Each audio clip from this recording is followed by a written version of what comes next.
សូមជម្រាបសួរនិងសូមស្វាគមន៍ប្រិយមិត្តមកកាន់ podcast របស់យើងខ្ញុំហើយថ្ងៃនេះផងដែរយើងនឹងមានការជជែកវែកញែកអំពីការជ្រើសរើសជំនាញនៅសាកលវិទ្យាល័យដែលនៅក្នុងថ្ងៃនេះយើងមានភ្ញៀវកិត្តិយសម្នាក់ដែលគាត់នឹងមកបកស្រាយអំពីការជ្រើសរើសជំនាញនៅសាកលវិទ្យាល័យរបស់គាត់អញ្ចឹងជួបជាមួយនឹងគាត់ជំរាបសួរ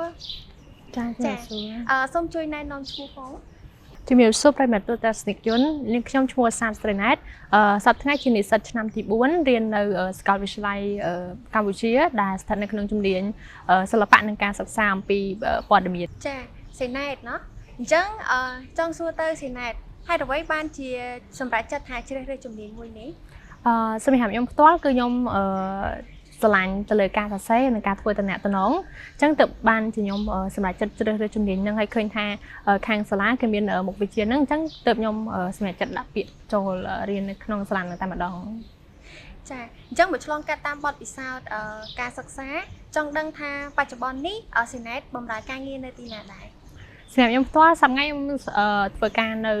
ស្ថាប័នឯកជនមួយដែលជាអ្នកអធិប្បាយព័ត៌មានហើយនិងអ្នកសរសេរព័ត៌មានផងដែរអូអ្នកអធិប្បាយព័ត៌មានចាសម្រាប់សេណែតផ្ទាល់តើសេណែតគិតថាជំនាញមួយនេះផ្ដល់លក្ខណៈពិសេសយ៉ាងណាខ្លះដែរសម្រាប់ខ្ញុំផ្ទាល់ការខ្ញុំនៅឋានៈទី12ខ្ញុំអត់ទាន់ស្គាល់ជំនាញនេះច្បាស់ខ្ញុំយល់ថាជំនាញហ្នឹងវាត្រូវជាមួយនឹងទេពកោសល្យរបស់ខ្ញុំដែលខ្ញុំមានព្រោះខ្ញុំចូលចិត្តការសរសេរចូលចិត្តការធ្វើទំនាក់ទំនងជាមួយមនុស្សអញ្ចឹងខ្ញុំក៏ចាប់យកជំនាញហ្នឹងហើយខ្ញុំក៏ចូលចិត្តការអត្ថាធិប្បាយផងដែរហើយណាមួយខ្ញុំគិតថាខ្ញុំចូលចិត្តពំនាំព័ត៌មានពីប្រជាពលរដ្ឋទៅខាងរាជរដ្ឋាភិបាលហើយយកព័ត៌មានពីរាជរដ្ឋាភិបាលមកឲ្យប្រជាពលរដ្ឋវិញអញ្ចឹងនៅពេលដែលខ្ញុំចាប់យកជំនាញហ្នឹងគឺខ្ញុំយល់ថាខ្ញុំអាចជាម្នាក់ដែលអាចជួយក្នុងការផ្ដល់ព័ត៌មានទៅវិញទៅមករវាងប្រជាពលរដ្ឋនិងប្រជាពលរដ្ឋនិងរាជរដ្ឋាភិបាលខ្ញុំគិតថាជំនាញនេះជាជំនាញដែលសេណែតឆ្លាញ់ហើយត្រូវទេប៉ុន្តែខ្ញុំចង់ដឹងពីគ្រួសារសេណែតវិញថាតើគ្រួសារសេណែតមានការជំរុញលើកទឹកចិត្តបែបណាខ្លះដែរសម្រាប់ជំនាញនេះខ្ញុំជ្រើសរើសគឺគ្រួសារខ្ញុំអត់ support ខ្ញុំទេពួកគាត់យល់ថាវាជាជំនាញមួយដែលគ្រោះថ្នាក់នៅពេលដែលខ្ញុំចាប់យកអាជីពហ្នឹងទៅគឺវាគ្រោះថ្នាក់តែខ្ញុំក៏ព្យាយាមបញ្យល់ប្រាប់គាត់ដែរថាខ្ញុំឆ្លាញ់ទៅលើជំនាញហ្នឹងទើបខ្ញុំចាប់យកមុខជំនាញហ្នឹងសម្រាប់រៀនពួកគាត់ support ឲ្យខ្ញុំធ្វើជាគ្រូបង្រៀនហើយគាត់ក៏បានព្រាមឲ្យខ្ញុំចូលប្រឡងគ្រូអីចឹងណាក៏ប៉ុន្តែខ្ញុំបានប្រាប់គាត់ថាខ្ញុំអត់ឆ្លាញ់ជំនាញហ្នឹងទេខ្ញុំឆ្លាញ់ជំនាញខាងព័ត៌មានវិញអញ្ចឹងណាតែដំបូងឡើយគាត់រៀងដាច់អហង្ការដែរថាឲ្យរៀនទេថាវាមានគ្រោះថ្នាក់អីចឹងទៅដល់ពេលខ្ញុំរៀនបាន1ឆ្នាំ2ឆ្នាំទៅគាត់ក៏បើកចិត្តទទួលម្ដងតិចទៅឥឡូវគាត់អត់ស្ទើរអីទេងាកមកជំនាញវិញខ្ញុំចង់ឲ្យសេណែតជួយបញ្ជាក់បង្ហាញបានទេថាតើជំនាញមួយហ្នឹងវាមានជាផ្នែកបែងចែកយ៉ាងណាខ្លះដែរចាអរគុណសម្រាប់សំណួរអញ្ចឹងសម្រាប់ជំនាញខ្ញុំនេះគឺគេមិនផ្ដោតទៅលើការសរសេរព័ត៌មានការយកព័ត៌មានការសម្ភាសតែប៉ុណ្្នឹងទេគឺមានបរិញ្ញាយើងឲ្យចេះជំនាញផ្សេងទៀតដូចជាការថតរូបការកាត់តវីដេអូការធ្វើវីដេអូផ្សេងហើយបើសិនជាយើងមានចំណង់ចំណូលចិត្តផ្សេងអាចក្លាយជា content creator ឬក៏អ្នកសរសេរអត្ថបទ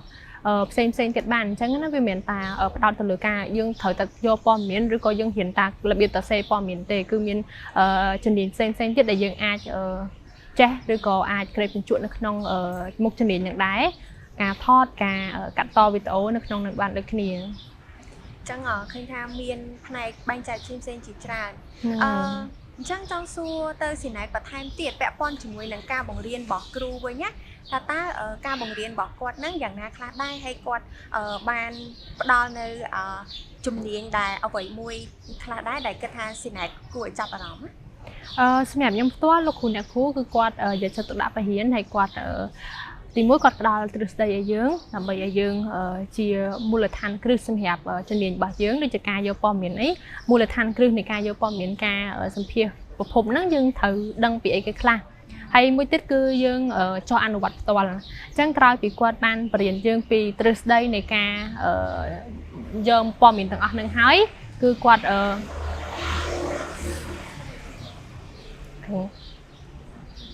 អញ្ចឹងក្រោយពេលដែលគាត់ទៅរៀនពីទ្រឹស្ដីនៃមូលដ្ឋាននៃការយកព័ត៌មាននឹងហើយគឺគាត់ឲ្យយើងអនុវត្តផ្ទាល់ទៅលើការធ្វើ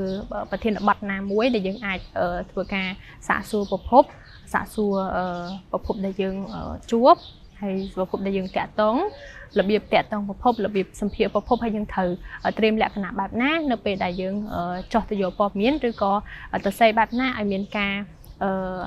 មើលទៅល្អអត្ថបទយើងល្អហើយមួយទៀតនៅពេលដែលយើងទៅយកព័ត៌មានហ្នឹងគឺយើងចេះបច្ចេកវិទ្យាផ្សេងផងដែរដូចជាការថតតាមរយៈទូរស័ព្ទដៃឬក៏ថតតាមរយៈកាមេរ៉ាហើយយើងយកមកកាត់តបន្ថែមដោយខ្លួនឯង ឥឡូវយើងបានជជែកគ្នាតាក់ទងជាមួយនឹងជំនាញហើយតាក់ទងជាមួយនឹងបទពិសោធន៍ការងារខ្លះៗដែរហើយក៏ចំណង់ចំណូលចិត្តរបស់ Senet ដែរឥឡូវខ្ញុំចង់ដឹងតាក់ទងជាមួយនឹងទីផ្សាររបស់ទីផ្សារការងាររបស់ជំនាញនឹងវិញចង់ដឹងថាសប្តាហ៍ថ្ងៃនេះទីផ្សារការងាររបស់ជំនាញមួយនេះវាដំណើរការយ៉ាងណាខ្លះដែរ នេះសម្រាប់ការយល់ឃើញរបស់ខ្ញុំគឺខ្ញុំគិតថាជំនាញនេះគឺមានទីផ្សារការងារធំទូលាយវាអត់ចង្អៀតទេ ដោយសារតាទី1យើងមិនចេះតារបៀបសរសេររបៀបយកព័ត៌មានក៏ប៉ុន្តែយើងក៏ចេះពីរបៀបការកាត់ឬក៏ការថតដែរអញ្ចឹងបើសិនជាយើងអត់មានចំណូលចិត្តទៅលើការសរសេរយើងអាចចាប់យកទៅលើការថតឬការកាត់តវីដេអូបានអញ្ចឹងវាមានឱកាសការងារច្រើនសម្រាប់យើងដែលយើងអាចអត់ធ្វើនេះអត់បានយើងអាចធ្វើមួយទៀតបានអញ្ចឹងនៅក្នុងជំនាញហ្នឹងគេបរៀនយើងច្រើនអញ្ចឹងយើងអាចជ្រើសរើសទៅតាមចំណូលចិត្តឬក៏ talent របស់យើងបានទេពកោសល្យរបស់យើងទំនួលទៅតាមណាយើងអាចធ្វើការជ្រើសរើសទៅតាមនឹងបានគាត់ថានៅពេលដែលយើងរៀនគឺគេបរៀនយើងទាំងអស់ទាំងការសរសេរទាំងការតាក់ទងប្រភពការធ្វើទំនាក់ទំនងជាមួយមនុស្សនិងការអនុវត្តជាក់ស្ដែងទៅលើប្រភេទបច្ចេកវិទ្យាការកាត់តការថតរូបជាដើម ហ្នឹងហើយអរគុណច្រើន Senet សម្រាប់ការឆ្លើយសំណួរបានយ៉ាងច្រើនខុសក្បាយណាប៉ុន្តែជាចុងក្រោយចង់ឲ្យ Senet មានជាមតិឬក៏ពាក្យពេចន៍អីទៅកាន់បងប្អូនដែលគាត់ចង់ជ្រើសរើសជំនាញនេះដូច Senet ដែរ សម្រាប់ខ្ញុំផ្ទាល់ខ្ញុំគ្រាន់តែចង់លើកទឹកចិត្តគាត់ថាឲ្យគាត់ឆ្លាញ់ទៅលើមុខជំនាញអីគឺគាត់អាចស្វែងរកព័ត៌មានដែលតាក់ទងជាមួយនឹងមុខជំនាញនឹងឲ្យបានច្បាស់ហើយគាត់អាចចូលរៀនទៅតាមចំណង់ចំណូលចិត្តរបស់គាត់បានហើយបើកចិត្តអិតលាយហើយរៀនសូត្រពីវាថាជំនាញគ្រប់ជំនាញទាំងអស់វាតែងតែជួបការពិបាកខ្លះហើយគ្រាន់តែថាយើងឆ្លាញ់ក្តីឆ្លាញ់របស់យើងទៅលើមុខជំនាញហ្នឹងវានឹងធ្វើឲ្យយើងអត់ហត់នឿយសម្រាប់ការធ្វើវាហើយយើងអនុវត្តវាឲ្យបានច្រើនពេលដែលយើងចេះទៅលើមុខជំនាញណាមួយឲ្យ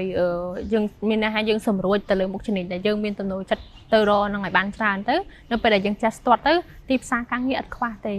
ចាឲ្យតែយើងចេះឲ្យតែយើងសម្រួចទៅលើមុខជំនាញរបស់យើងបើថាយើងចេះទៅលើផ្នែកសរសេរយើងផ្ដោតទៅលើការសរសេររបស់យើងឲ្យបានល្អ